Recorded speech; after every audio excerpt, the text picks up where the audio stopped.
Sa paglutang ni retired SPO3 Arturo Las Cañas, umaasa raw ang CHR Davao at ang pamilya Bersabal na mapapanagot na ang mga nasa likod sa pagpatay sa religious leader na si June Bersabal noong 1997. Inamin ni Las Cañas itong Lunes, nakasama siya sa mga pumatay kay Bersabal pero may pagkakaiba ang kanyang testimonya sa mga naunang pahayag noon ni Edgar Matobato.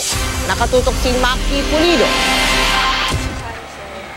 9 years old pa lang si Jomar nang dukutin at patayin ang ama niyang si Gaudencio June Bersabal noong 1997. Nang marinig noong nakaraang taon ang testimonya ni Edgar Matobato kung paano pinatay ang ama niya sa utos umano ni Nooy Davao City Mayor Rodrigo Duterte. Paano po pinatay si...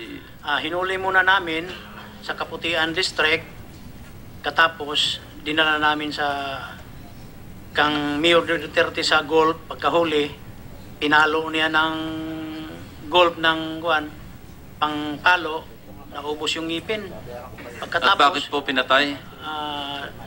Dinala namin sa mga aquari.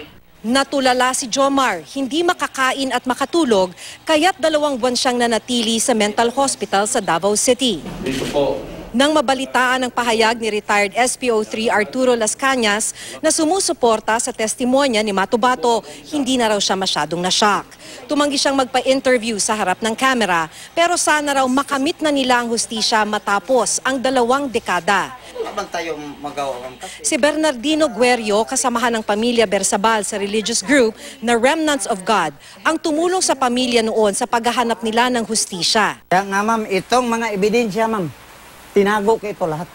Hindi kami ma'am nagpakawala ng parang hindi kami nagpakawala ma'am na pag-asa. Dahil sa advice ng Supreme namin ma'am, banda huli, ang totoo maglitaw.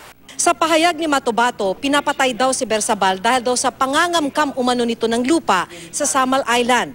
Sa pahayag naman ni Las Cañas, ito'y dahil anyay notorious na Philippine Constabulary daw ito. Hindi ko yan alam kung ano yung sinasabi nilang notorious ma'am. Kasi dito na yun ma'am, nag-operate ng motor.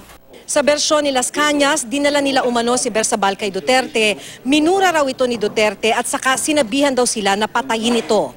Itinapon daw nila ang katawan ni Bersabal at natagpuan na lang ito sa Compostela Valley.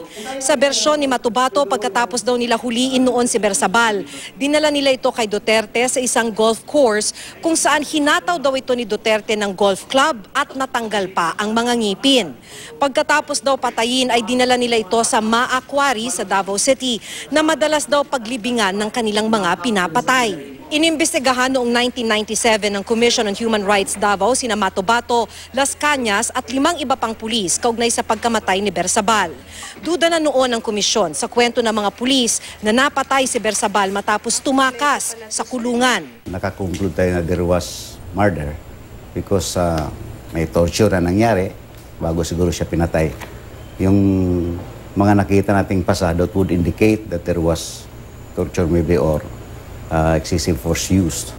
Ngayon sa salaysay ni Las Cañas sa Senate Media, sinabi niyang palabas lang nila ang pagtakas ni Bersabal.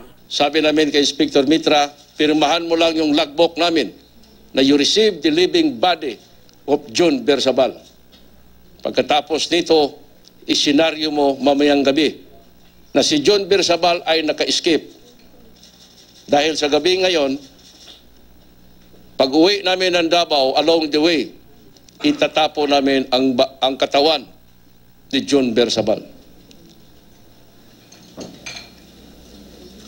Nangyari po ito. Nakita si June Bersabal, banda ng Compostela Valley. Dahil kulang sa ebidensya noong 1997 ang CHR Davao, hindi nakasuhan sina Las Cañas at Matobato. Nasuspindi lang ang pulis na bantay sa kulungan ng police station. Kulang sa witnesses at saka to present credible testimonies at saka yung ebidensya. Yun lang. Kaya ang recommendation natin is archive so we could open this case, the investigation of the case should evidence warrant. Itinuturing ng CHR Davao na bukas pa ang kaso ng pagpatay kay Gaudencio June Bersabal noong 1997. Sa paglutang ni Las Cañas, maaari raw nila itong muling imbestigahan para mapanagot ang nasa likod ng krimen. Mula Davao City, ako si Maki Pulido, nakatutok 24 oras.